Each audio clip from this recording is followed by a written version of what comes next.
Hi friends, welcome back to study classes. So my dear friends, आपका फिर से एक बार स्वागत है हमारी कंसेप्ट बिल्डिंग सीरीज के अंदर। और आज यहाँ पे आपके साथ जो टॉपिक डिस्कस होने वाला है, that is consignment versus sale. तो सेल के बारे में तो आप सभी जानते ही होंगे, बट कंसाइनमेंट को लेकर हो सकता है कहीं ना कहीं आपको पूरी क्लैरिटी ना हो। तो जानेंगे कंसाइनमेंट क्या होता है और कंसाइनमेंट सेल से कैसे अलग होता है। तो आइए अपने डिस्कशन को स्टार्ट करते हैं।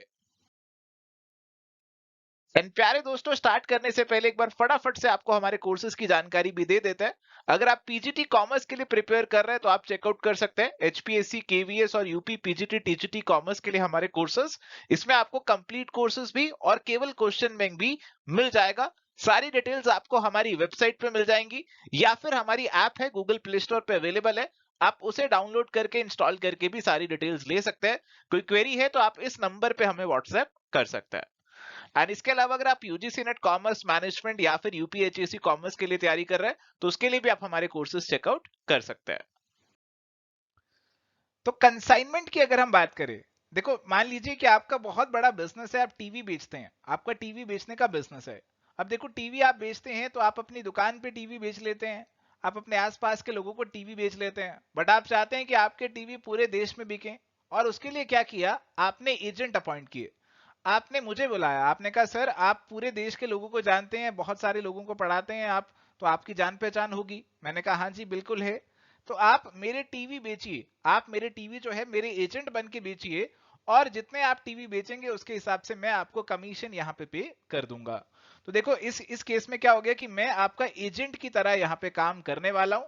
तो ये आप हैं और आपको बुलाया जाएगा कंसाइनर, और मैं यहाँ पे एजेंट बन जाऊंगा और मुझे बुलाया जाएगा कंसाइनी। तो कंसाइनर और कंसाइनी दो लोग यहाँ पे हमें देखने को मिल जाते हैं। एक डेफिनेशन भी दी है कंसाइनमेंट की जे आर बाटली बॉय ने, वो डेफिनेशन भी आप रीड कर सकते हैं कि कंसाइनमेंट के अंदर आपका जो सामान है वो एक ट्रेडर से जा रहा है एक एजेंट को, एजेंट उस सामान को लोगों को बेचेगा, और जो वो बेचेगा उस पे कमीशन जो है उस एजेंट को यहाँ पे मिल जाएगा। तो इस तरीके से हमारा जो कंसाइनमेंट है आप उसे डिफाइन कर सकते हैं। चलिए, तो यहां पे आपसे पूछा गया कि आप जो सामान मुझे कंसाइनमेंट पे दे रहे हैं, ये आप हैं और ये मैं हूं। आप जो सामान मुझे कंसाइनमेंट पे दे रहे हैं, क्या उसका मालिक मैं बन जाऊंगा? तो उसका मालिक मैं नहीं बनूंगा, उसके मालिक जो है वो आप ही रहेंगे। They will be property of consignor and not the consignee. जो कंसाइनी है यानी कि मैं आपकी इंस्ट्रक्शंस के मुताबिक उस सामान को बेचूंगा। उस सामान को बेचने का अगर मेरा कोई खर्चा होगा तो वो खर्चा मैं आपसे ही रिकवर करूंगा, क्योंकि वो मैं आपके बिहाफ पे सामान को बेच रहा हूं। और जो पैसा मुझे मिलेगा सामान को बेचने पे, वो पैसा भी अल्टीमेटली मैं आपको ही यहां पे ट्रांसफर कर दूंगा। और यहां पे अल्टीमेटली जो मेरी कमाई होगी केवल और केवल कमीशन। जो मेरे को पैसे मिलेंगे वो कमीशन ही मिलेगा। जो सामान बेच के जो प्रॉफिट और लॉस होगा वो होगा आपका, जो प्रॉफिट और लॉस होगा वो यहां पे आपका ही होगा। अब आते हैं जी कंसाइनमेंट और सेल में क्या फर्क है, वो चीज यहां पे जान लेते हैं जी। देखो कंसाइनमेंट के अंदर क्या हुआ, आपने मुझे सामान दिया कंसाइनमेंट पे, तो सामान के मालिक कौन होंगे? आप होंगे, प्रिंसिपल कंसाइनर ही उसका मालिक रहेगा। बट अगर आपने मुझे वो टीवी सामान बेच दिया होता तो उसका मालिक यहां पे मैं बन जाता। कंसाइनमेंट में रिलेशनशिप होता है प्रिंसिपल एजेंट का, बट सेल के अंदर आपका ऐसा कोई रिलेशनशिप नहीं होता है, आप सीधा सीधा सामान को बेच देते हैं।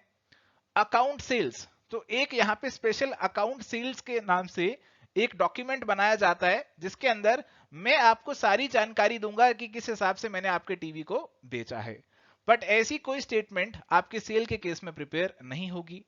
एक्सपेंसेस की बात की गई कि भाई जो भी खर्चे होंगे, जो भी खर्चे मैं करूंगा वो आपके बिहाफ पे करूंगा और आपसे वो रिकवर कर लूंगा। सारे खर्चों की जिम्मेदारी कंसाइनर की है।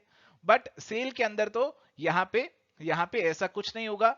सेल के अंदर यहाँ पे कोई ऐसे खर्चों की जिम्मेदारी नहीं फिक्स हो पाएगी, कंसाइनर कंसाइनी तो यहाँ पे है ही नहीं है।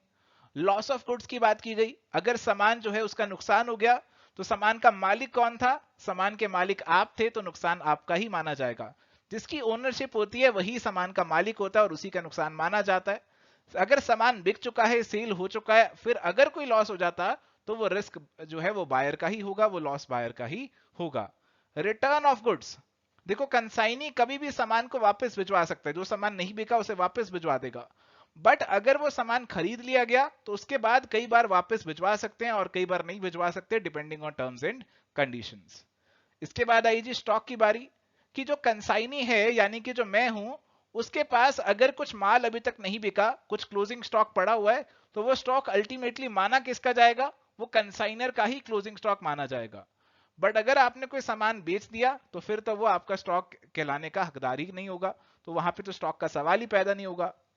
कमीशन, तो कहा गया जी कंसाइनमेंट में तो जो कंसीडरेशन रहता है वो कमीशन के बेस पे रहता है। जो कंसाइनी यानी कि मैं, मेरी मेन कमाई यहाँ पे कमीशन है और आपकी कमाई है प्रॉफिट और लॉस। सेल के अंदर आपको कोई कमीशन देखने को नहीं मिलता, सेल के अंदर केवल और केवल प्रॉफिट ही हमारा ओनली कंसीडरेशन देखने को मिलता है। प्यारे दोस्तों, ये था हमारा डिस्कशन। अब यहाँ पे आपके लिए एक प्रैक्टिस का सवाल है। ये सवाल आपको यहाँ पे दिया गया और आपका आपका जो आंसर है इस सवाल का वो आपको हमें बताना है कमेंट करके। इस वीडियो पे कमेंट करके आपको आपका आंसर शेयर करना है। हमें इंतजार रहेगा आपके कमेंट्स का। सो थैंक यू प्यारे दोस्तों, आज के लिए इतना ही। अगर आपको ये सेशन पसंद आया, उम्मीद करता हूँ आपने इसे ऑलरेडी लाइक कर दिया होगा। हमारे चैनल पे नए हैं तो सब्सक्राइब भी कर लिया होगा। मिलते हैं नेक्स्ट सेशन में। Till then good bye, take care, all the best.